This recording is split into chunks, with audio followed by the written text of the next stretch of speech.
بسم اللہ الرحمن الرحیم۔ کہتا ہوں وہی بات، سمجھتا ہوں جسے حق، نہ عابل مسجد ہوں نہ تہذیب کا فرزند، اپنے بھی خفا مجھ سے بیگانے بھی ناخوش، کہ میں زہر حلاہل کو کبھی کہہ نہ سکا کند۔ معزز سامعین گرامی قدر، گزشتہ دنوں جب ہر طرف ظلمت کا، طریقی کا، ہو کا، سناٹے کا عالم تھا اور ہر عالم دین بھی کشمکش میں مبتلا تھا اور سوچ رہا تھا کہ یہ جو عرب ریاستوں کے اندر فیصلے آ رہے ہیں ان کے بارے میں علماء کا متفقہ فیصلہ کیا ہونا چاہیے، الحمدللہ یہ اعزاز سب سے پہلے ہمیں حاصل ہوا، اہل حدیث کے فرزندوں کو حاصل ہوا۔ میں امت کی بھی بات کرتا ہوں لیکن متفقہ اعلامیہ اور فتویٰ الحمدللہ 100 سے زائد علماء نے جس کی تصدیق کی۔ کون کون؟ مفتی جماعت عبدالستار حماد صاحب، مفتی جماعت مبشر ربانی صاحب، بقیت السلف حافظ مسعود عالم صاحب، حافظ شریف صاحب، کتنے نام لیے جائیں، عبید الرحمن محسن صاحب، ضیاء اللہ برنی روپڑی صاحب، حافظ ابتسام صاحب، مجھ جیسا ایک طالب علم، اور اس کے علاوہ سینکڑوں ایسے نام ہیں، مولانا رفیق عصری صاحب محدث ہیں، مولانا صلاح الدین یوسف صاحب، اور جھوٹ گڑ گڑ کے سوشل میڈیا پہ ان علماء کا نام لے لے کے اس اعلامیے کے خلاف باتیں کی گئی۔ صلاح الدین یوسف صاحب کی آڈیو آ چکی ہے، نجیب اللہ طارق صاحب کی آڈیو آ چکی ہے۔ الحمدللہ سب سے پہلے اہل حدیث نے یہ متفقہ فتویٰ جاری کیا کہ یہ جو احتیاطی تدابیر ہیں کرونا وائرس کے حوالے سے یہ ہونی چاہیے۔ احتیاط کا سبق دین اسلام بھی دیتا ہے، لیکن احتیاط کی کچھ جائز حدود ہیں، کچھ ناجائز حدود ہیں، اور مسجدوں کو بند کر دینا، باجماعت نماز کے اوپر پابندی لگا دینا اور جمعوں کو بند کر دینا یہ ناجائز حد ہے۔ بعض کچی روٹی پکی روٹی دو جماعتیں پڑھنے والے ماشاءاللہ جن کی علمیت کا اندازہ یہ حدیثیں پیش کر رہے ہیں اور حدیثوں سے استدلال ماشاءاللہ آپ خود دیکھیے کیسا کر رہے ہیں۔ نبی کریم صلی اللہ علیہ وسلم نے بارش میں، شدید سردی میں گھروں میں نماز پڑھنے کا حکم مؤذن سے دلوایا تھا۔ ذرا ذہنوں کو کھولیے، تعصب کو چھوڑیے۔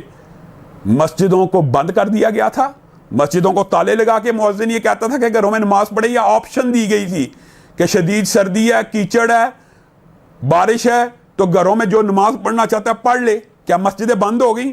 اور بعض ماشاءاللہ علماء فضلاء نے یہ دلیل پیش کی کہ بیت اللہ کو مغلق کر دیا گیا، نبی کریم صلی اللہ علیہ وسلم داخل ہوئے، بیت اللہ کو، کعبۃ اللہ کے لفظ کو بیت اللہ سے تبدیل کر دیا۔ کعبۃ اللہ کا دروازہ تو بند ویسے ہی کیا جا سکتا ہے، اس کے اندر نماز ہوتی ہے، اس کے اندر جمعہ ہوتا ہے، اس کے تو ارد گرد نماز ہوتی ہے، وہ تو جہت ہے، اس کے اندر نماز پڑھنا جائز ہے۔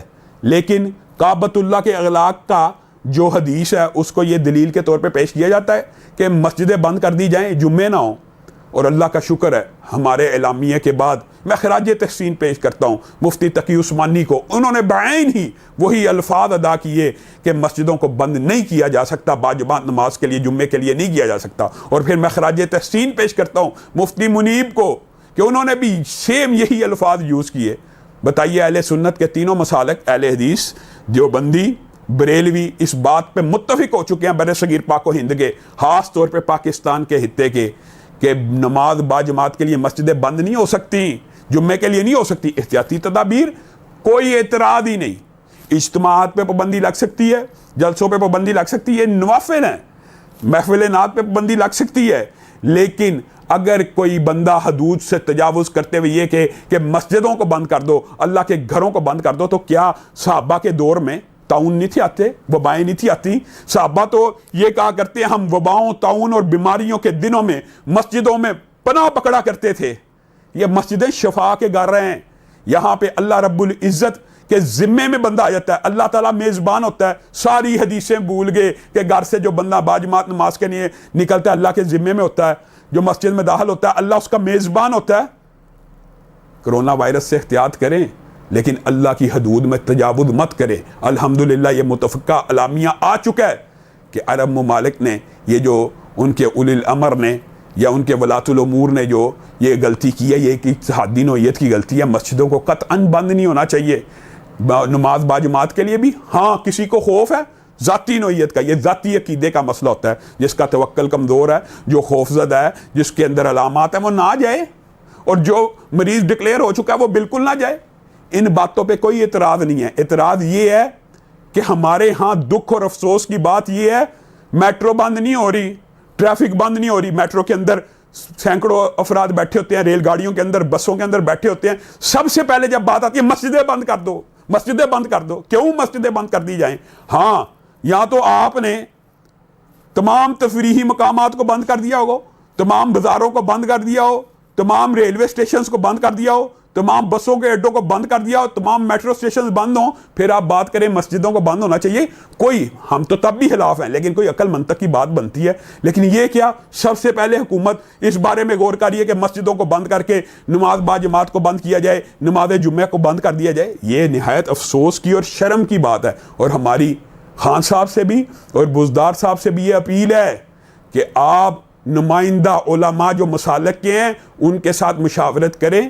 ہم تمام حکومت کی احتیاطی تدابیر ماننے کے لیے تیار ہیں، دورانیہ کم کرنے کے لیے تیار ہیں، لیکن یہ کہہ دیا جائے کہ 15 منٹ کے اندر اندر جمعہ بھی پڑھا دیا جائے، نماز بھی ہو جائے، تو ایسے ہمارے اوپر فیصلے جبراً مسلط نہ کیے جائیں.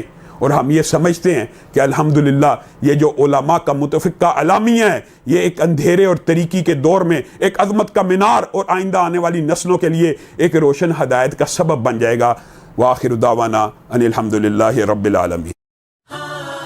قم للصلاة إذا المؤذن كبارا أقبل لربك مسرعا متطهرا.